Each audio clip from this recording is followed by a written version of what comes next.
नमस्कार साथियों, क्या हो जब दो दुल्हन आपस में एक्सचेंज हो जाए, यानी कि एक दुल्हन को कहीं और पहुंचना हो और वो कहीं और पहुंच जाए, और वहां पर उसके साथ क्या होगा।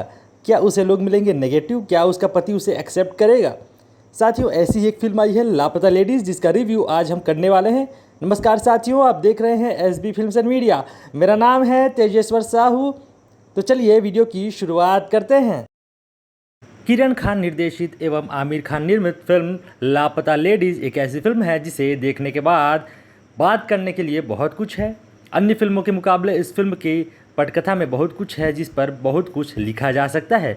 फिल्म की कहानी घूंघट से शुरू होती है और उसी घूंघट से आज़ादी पाने की ये कहानी है। बिप्लब गोस्वामी, स्नेहा देसाई और दिव्यनिधि शर्मा को शानदार लेखन के लिए बधाई मिलनी चाहिए। लेखन में बेहद बारीकी है। फिल्म के संवाद अपने पीछे ढेरों भावनाएं लिए बैठे हैं जो भारत के ग्रामीण अंचल से उठकर आती हैं। कहानी है दो दुल्हनों की जो ट्रेन में गलती से बदली हो जाती हैं। फिल्म को छत्तीसगढ़ राज्य के बनने के 1 साल बाद सेट किया गया है। गांव के सीधे साधे लोग थाना का नाम सुनते ही डर जाते हैं। फिल्म में रवि किशन इंस्पेक्टर बने हैं। उनका किरदार थाने में रपट लिखाने आए व्यक्ति के कमीज से उसकी हैसियत का अंदाज़ा लगा कर तय करता है कि सामने वाले से कितना माल अंदर करना है।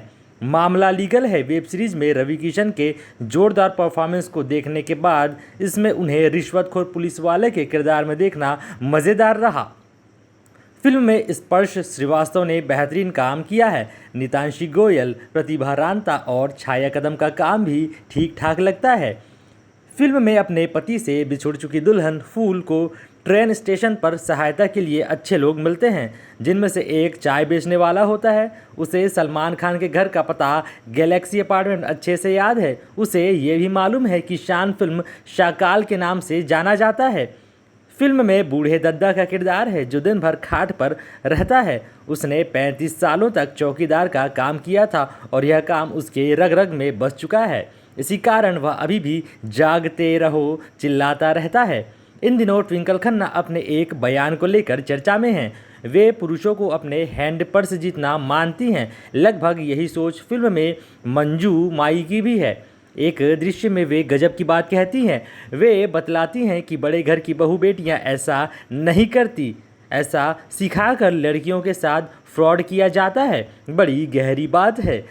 फिल्म में जया एक पढ़ने लिखने वाली और सपने देखने वाली लड़की है और ये भी बताते चलें कि सपना देखने का माफ़ी नहीं मांगा जाता। इस फिल्म को कॉमेडी ड्रामा जॉनर का बताया जा रहा है, लेकिन मुझे देखते वक्त जरा भी हंसी नहीं आई, एक आध दो सीन को छोड़ दिया जाए तो। हालांकि फिल्म अच्छी है।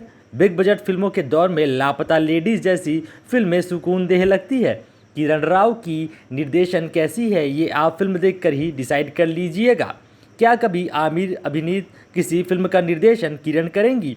लेकिन एक प्रश्न है, जिस दुल्हन जया को पहली बार बोलते देख पूरे परिवार वाले हक्के बक्के रह जाते हैं, जिसे कहा जाता है कि ढके घूंघट से नीचे दिख रहे जूते से पति को पहचानना आपको आना चाहिए, बाद में उसी जया को वह पूरा परिवार अकेले मंदिर और बाजार आखिर कैसे भेज सकता है। फिल्म के शुरुआत और अंत का गीत संगीत दिल छू लेने वाला लगता है। समय निकाल कर लापता लेडीज़ तो देखना बनता है, क्योंकि जब अपनी गुमी हुई पत्नी फूल को पाने के लिए दीपक कुमार साइकिल चलाते हुए ट्रेन से रेस लगाता है तो वह दृश्य कमाल का लगता है। अपनी पहली पत्नी को जिंदा जला चुके शख्स को जब रवि किशन कानून बतलाते हैं और जया के लिए खड़े होते हैं तो दिल गदगद हो जाता है। बस इतना कहेंगे कि इस रिव्यू को देखने के बाद लापता लेडीज़ भी देख डालिए, क्योंकि फूल घर पहुंच गई है। साथियों, आपको हमारा यह मूवी रिव्यू कैसा लगा कमेंट में बताएं। वीडियो को लाइक करें, वीडियो को शेयर करें। मिलते हैं नेक्स्ट वीडियो में, तब तक के लिए धन्यवाद। जय जोहार, जय छत्तीसगढ़।